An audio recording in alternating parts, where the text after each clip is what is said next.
할렐루야. 아멘. 따라하시겠습니다. 아들을 낳으리니 그 이름을 예수라 하라. 메리 크리스마스. 성탄의 기쁨과 평화가 여러분과 가정 위에 가득하시기를 축복합니다. 오늘 무슨 날이죠? 2023년 전에 아기 예수가 이 땅에 태어나신 생일입니다. 예수 그리스도는 어떻게 태어나셨는가? 그냥 태어나셨죠. 그냥 다 태어나는 거 아닙니까? 좀 특별했죠. 예수님의 어머니인 이 마리아는 다윗의 자손 요셉과 약혼을 했습니다. 그런데 두 사람이 결혼도 하기 전에 성령에 의해서 마리아가 임신한 사실이 알려졌습니다. 얼마나 당황스럽고 약혼자인 요셉으로서는 얼마나 화가 나고 분이 나겠어요. 배신감을 느끼고 도저히 참을 수가 없죠. 당장 쫓아가서 동네 사람들 앞에서 내 약혼자인 마리아가 다른 남자의 애를 가졌습니다 하고 공개적으로 얘기하고 망신을 주면 동네 사람들의 반응이 어떻겠습니까? 험상궂은 얼굴을 하면서 저마다 한마디씩 욕을 해대겠죠. 세상에 마리아가 그런 여자인 줄은 난 정말 몰랐어. 실망이야. 정말 못된 여자로군. 맞아. 저런 여자는 살려두면 안 되지. 법대로 해, 법대로. 돌로 쳐서 죽여야 하오. 이런 심각한 상황이 올 것이 불보듯이 뻔합니다. 그런데 19절 말씀처럼 마리아의 예비 남편 요셉은 아주 착하고 의로운 사람이었습니다. 그래서 마리아가 망신을 당하고 창피하게 만들고 싶지를 않았던 것입니다. 조용히 파혼을 하려고 했어요. 마리아가 나를 사랑하지 않고 나랑 결혼할 수가 없다면, 마리아가 정말 사랑하는 남자와 결혼을 하면 행복할 거야. 나만 조용히 물러서면 되지. 그런 마음을 가졌던 것입니다. 이렇게 정말 그 당황스러운 일에도 화내지 않고 신중하고 배려가 깊은 사람이 바로 다윗의 자손인 요셉이었던 것입니다. 직업은 목수였죠. 그때 그날 밤 잠을 자는데 20절에 보니까 꿈에 주의 천사가 나타났습니다. 마리아에게도 나타났던 가브리엘 천사가 또 요셉에게도 나타납니다. 다윗의 자손 요셉아, 마리아를 아내로 삼는 것을 두려워하지 마라. 마리아가 아기를 가진 것은 성령께서 하신 일이다 하고 분명히 다른 사내의 다른 남자의 아기를 가진 것이 아니라는 사실을 분명히 증명을 천사가 해준 것입니다. 마리아가 아들을 낳을 것인데 그 이름을 예수라 하라. 그는 자기의 백성을 죄에서 구원해낼 것이다. 따라하시겠습니다. 자기 백성을 죄에서 구원할 자. 예수의 뜻이 그런 것입니다. 예수의 뜻이 뭔가 궁금해하면 안 되고, 자기 백성을 죄에서 구원할 분이 그 이름이 예수인 것입니다. 이렇게 해서 주께서 예언자를 통해서 예언하셨던 말씀이 이루어진 것입니다.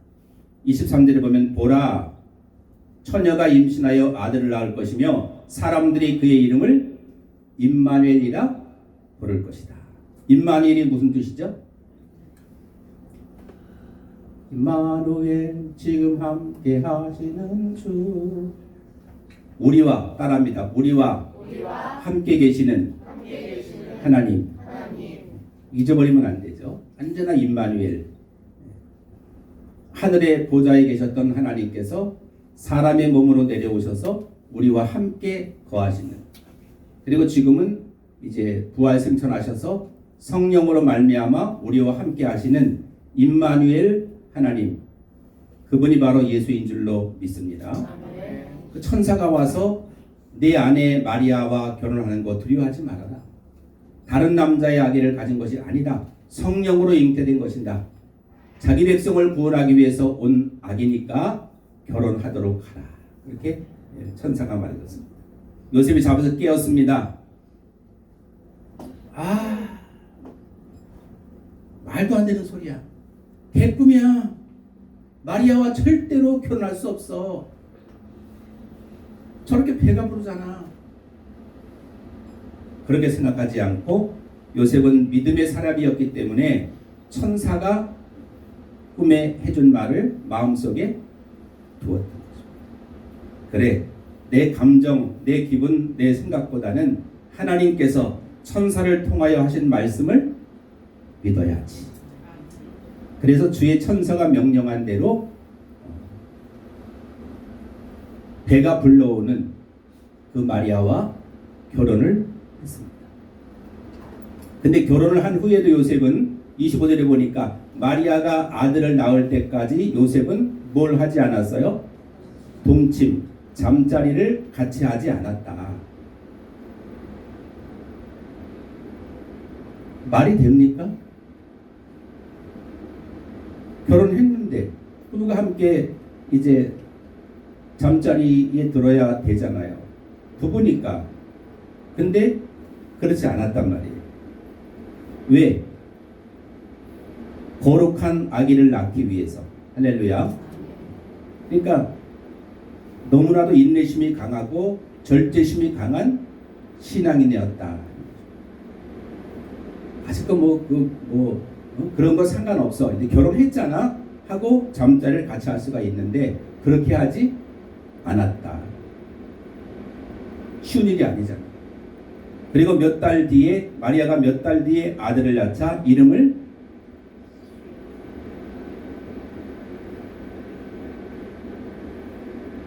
아비의 이름을 모르는 아기 이렇게 짓지 않고 천사가 말한 대로 예수라고 지은 줄로 믿습니다. 다 순종한 거죠. 마리아는 결혼 전에 어떻게 아기를 갖게 된 것인가? 어떻게 마리아가 아기를 갖게 됐어요? 남자와 가까이 하지 않고는 아기를 가질 수가 있나요? 아, 나 아기 갖고 싶은데 성령으로 저 아기 잉태하게 해주세요. 기도하면 잉태가 될까요? 안 돼요. 예수님 한 분뿐이죠. 반드시 남자의 아기씨가 있어야 되는데 이 아기 예수는 성령을 통하여서 마리아의 몸속에 태어나게 된 것입니다. 왜 그렇게 해야 되느냐? 우리를 구원하실 예수님은 뭐가 없어야 됐어요? 죄가 없어야 됐어요. 그러니까 죄가 있는 모든 남자의 아기씨를 가지고 태어나서는 안 되는 거예요. 남자 동지들이 좀 기분 나쁠지는 모르겠지만 우리가 가지고 있는 아기씨는 전부 다 죄 가운데 태어나는 아기란 말이에요. 그래서 태어나면 유아세례 받는 거죠.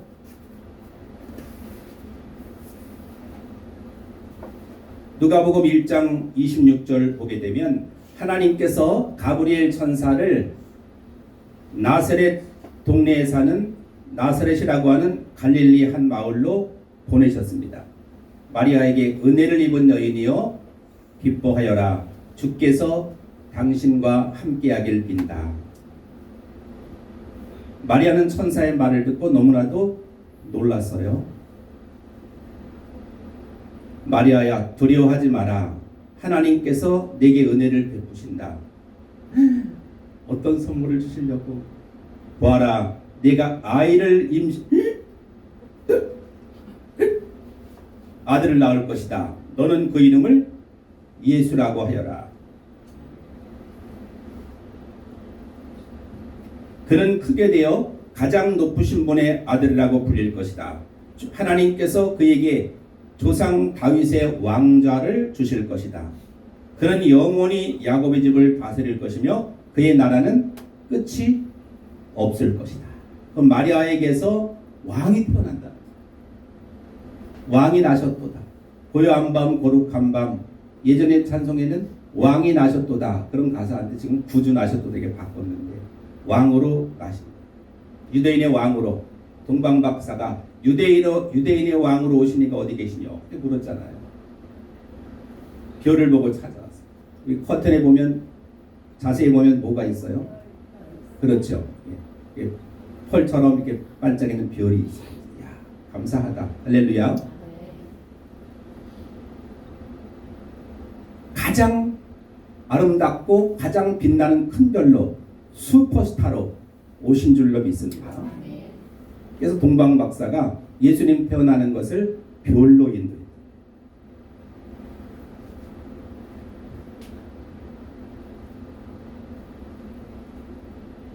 마리아가 아니 저는 남자를 알지 못해요. 그런데 어떻게 이런 일이 있을 수가 있나요? 의아하죠. 성령이 내게 내려오시고 가장 높으신 분의 능력이 너를 감싸 주실 것이다. 너에게서 태어날 아기는 거룩한 분 하나님의 아들이라고 불릴 것이다. 정말요? 그 증거로 내 친척 엘리사벳도 나이가 많지만 벌써 임신한 지 6달이 친족인 사가랴 제사장 또 엘리사벳 하나님의 천사가 사가랴 앞에 나타나서 아들을 주겠다. 이름을 세례 요한이라고 하라. 엘리야의 능력을 가지고 오겠다. 그가 하나님의 마음을 백성에게, 백성의 마음을 하나님께로 돌이키게 하겠다. 그런 그 천사가 나타나서 말해요. 아니 내가 지금 나이가 몇인데 그래? 못 믿는다고? 말을 못하게 했어. 태어날 때까지. 서판에다가 태어나자마자 세례 요한이라고 쓸 때 그 입이 열린 줄로 믿습니다. 함부로 의심하지 마세요. 이게 다칠 수가 있어요. 내 마음대로 열리는 것이 아니에요. 늘 순종하고 할렐루야. 그래야 하나님께서 우리에게 은혜와 복을 주실 줄로 믿습니다. 그러면서 하나님께는 능치 못할 일이 없다. 아브라함이 100세 때에 이삭을 주었잖니. 그제서야 마리아는 그렇군요. 저는 주님의 여정이오니 당신의 말씀대로 제게 이루어질 것을 믿겠습니다. 그렇게 되기를 원합니다. 그렇게 인정할 때 천사가 마리아를 떠나갔습니다. 아니 그럼 마리아가 성령으로 잉태됐으니까 요셉과 뭐 때문에 결혼을 해요? 그냥 거룩한 아기를 낳았으면 그냥 혼자 살아야지. 왜 결혼을 해야 돼요? 대답할 수 있어야 하는데 왜 그랬죠? 왜 결혼을 왜 해요? 그냥 마리아가 성령으로 잉태됐으면 그냥 아기 예수를 낳아서 그냥 기르면 되죠. 그러면 예수님이 그 사역을 감당하실 텐데 왜 굳이 결혼을 했냐 이거죠. 그렇죠. 할렐루야. 네, 역시 우리 유젠 그 선생님은 달라요. 그죠? 뭐가 달라도 네, 달라요. 왜 요셉과 결혼을 했어야만 하나? 그걸 모르면 예수를 올바로 믿는 것이 아니에요. 마태복음 1장 1절에 아브라함과 다윗의 자손 예수 그리스도의 계보가 분명히 족보가 있어요. 하나님의 예언이 이루어져야 하는 거예요. 다윗의 자손으로 예수님은 오셔야 되는 거예요. 예언자의 말대로. 근데 그 다윗의 자손에서 오게 되면 죄가 있는 아기로 오니까 우리를 구원할 자격이 없어요. 예수님. 다윗의 씨를 가지고 태어나면 우리를 구원할 자격이 능력이 없어요.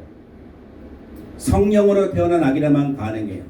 그러나 혈통으로는 다윗의 혈통으로 나아야 하는 하나님의 예언이 있었기 때문에 성경 예언이 이루어지기 위해서는 다윗의 자손이 필요했던 거예요. 그래서 혈통으로는 다윗의 자손 요셉의 아들이고, 그러나 영적으로는 성령으로 잉태된 요셉이 친아버지가 아니라, 친아버지는 누구예요? 하나님이시죠. 그렇게 된 거예요. Understand? 그거 모르면은 정말 예수를 믿는 게 아니야, 믿으면 되잖요. 그냥 그게 아니에요. 분명히 알고 믿어야 될 줄로 믿습니다. 마태복음 1장 16절에 보니까 야곱은 마리아의 남편 요셉을 낳았으니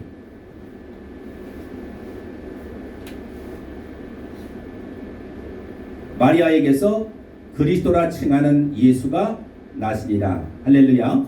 뭐 구약시대 야곱이 아니죠. 족보 이렇게 있는데 마지막에 야곱은 마리아의 남편 요셉을 낳았고 마리아에게서 그리스도라 칭하는 예수가 나시리라. 예수님은 다윗의 계보, 다윗의 혈통의 자손으로 오신 거예요. 그러나 영으로는 하나님의 성령으로 이렇게 이 마리아의 결혼, 요셉의 결혼, 하나님의 보이지 않는 놀라운 섭리가 숨어 있었습니다. 또 우리가 이렇게 서로 신랑 신부가 만나서 이제 결혼을 할 때에도 하나님의 그런 섭리가 늘 담겨 있는 것을 보게 됩니다. 토요일 날 저희 막내 동생의 오형제죠. 막내 동생의 딸이 있습니다. 이예인 가수예요. 가는 데마다 입상을 해서 뭐 상금도 다 타고 싱글 앨범도 내고 그런 그 가수거든요. 신랑은 이렇게 수염이 이만해요. 검은 수염이 이렇게 첼로리스트예요. 뭐 하는 사람이에요? 첼로 연주자예요. 웅장한 소리를 내는. 키도 크고 수염도 아주 길어요. 토요일 날 오후 6시에 결혼식을 했어요. 몇 시에? 6시에. 이제 토요일 날 이제 가야 되니까 이제 아침에 일어나는데 너무 어지러운 거예요. 천장이 빙빙 돌고 꽃무늬가 막 입체 무늬로 보이고 속이 메스껍고 울렁거리고 막 그런 거예요. 생전 그런 일이 없었는데 천장이 빙빙 도니까 도저히 일어날 수가 없더라고요. 그래서 누워서 이제 계속 기도를 드렸죠. 하나님, 오늘 예인이 결혼식인데 꼭 가서 형제들을 보아야 되는데 이렇게 어지럽고 메스껍습니다. 하나님께서 내가 너를 사랑하노라, 내가 너를 치료하노라. 할렐루야. 그런 음성을 주셔서 저는 굳게 믿었죠. 이제 그 때가 되니까 일어나니까 어지러우면 그냥 못 가는 건데 다행히 감사하게 일어날 수 있도록 해주셔서 결혼식장에 간 줄로 믿습니다. 근데 그냥 뭐 와이셔츠만 어떻게 입고 그냥 이렇게 돗발을 입고 그냥 갔으면 좋겠는, 추우니까 제가 뭐 주례하는 것도 아니잖아요. 근데 양복을 입고 가고 싶어요. 또 친척이니까 이제 사진도 찍어야 될 거 아닙니까? 네, 벌써 결혼식이 시작했나요? 아, 이렇게 음향 효과가 아주 확실하네요. 근데 결혼식이 진행이 됐는데 초현대식으로 주례는 없음. 초현대식으로 뭐 신부 아버지 어머니가 막 입장하면서 막 춤을 추고 이렇게 돌면서 막 그냥 초현대식으로 그냥 막. 근데 신부 아버님이 이제 덕담하는 순서가 있었거든요.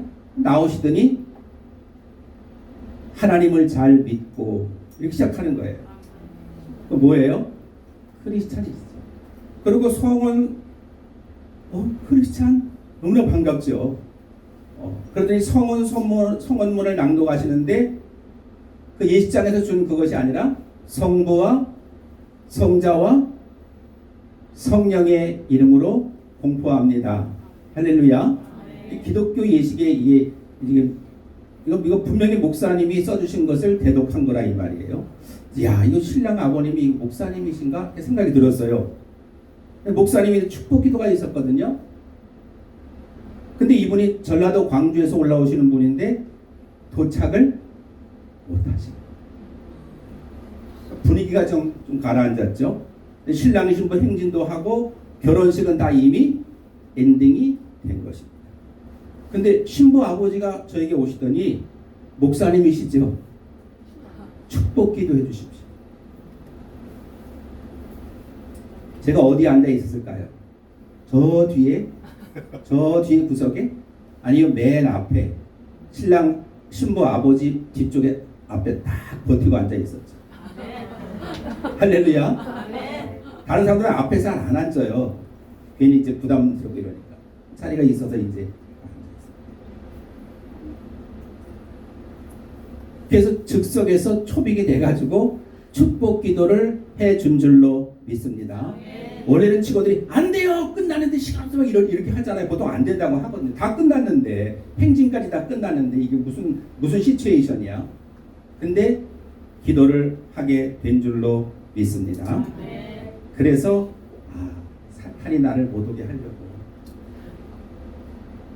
이 기도를 못하게 하려고 그랬구나. 할렐루야. 근데 하나님께서 감당할 수 있도록 치료하셔서 가게 하시고, 양복도 입고 가게 하시고, 기도를 하게 하신 줄로 믿습니다. 나중에 이제 밥 먹을 때 신랑 아버지 막내 동생이 와가지고, 형님 고맙습니다.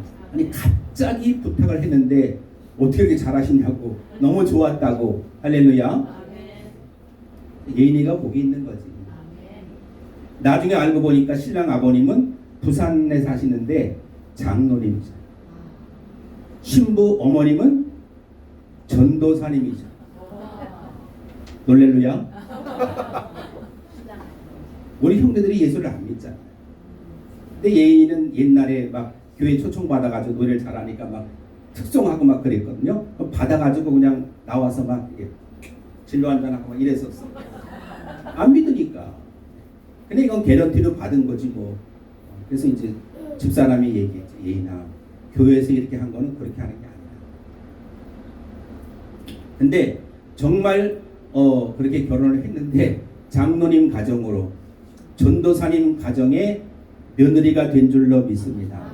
할렐루야.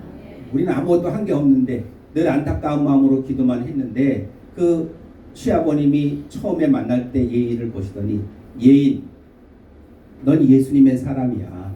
할렐루야. 꼭 예수를 믿어야 한다고 권면하신 줄로 믿습니다. 얼마나 많이 기도하시겠어요? 며느리가 그렇잖아요. 예수 믿기를 얼마나 기도하시겠습니까? 신랑 신부는 이제 수락산에다 그 집을 얻었다고 하더라고요. 수락산 멀죠? 가까워요. 그래서 우리 교회로 오면 좋겠다. 할렐루야. 아멘 안 하시네요. 왜 와요? 그런 편. 할렐루야. 부산이니까 시댁은 이렇게 참 우리는 부족하잖아요. 형제도 전도도 못하고 막 그러는데, 하나님께서 이렇게 기도하는 가운데 한 사람 한 사람을 예수 안에 가까워지도록 섭리하시고 역사를 해주셔서 아주 뜻있는 결혼식을 마치고 감사를 드리며 돌아온 줄로 믿습니다. 이렇게 선남 선녀가 만나서 한 가정을 이루는데도 하나님의 섭리가 있는 줄로 믿습니다. 창세기 우리 요즘 은혜 받는 이삭의 결혼도 그렇고, 그렇죠. 이렇게 예수님께서도 다윗의 혈통인 호적상의 신랑이 필요했고, 또 순결한 마리아의 몸에 성령으로 임신이 되어서 우리를 구원하시려는 완벽한 하나님의 뜻이 이루어진 줄로 믿습니다. 그렇게 어렵게 이 땅에 오신 아기 예수님, 누구를 위해서 오셨어요?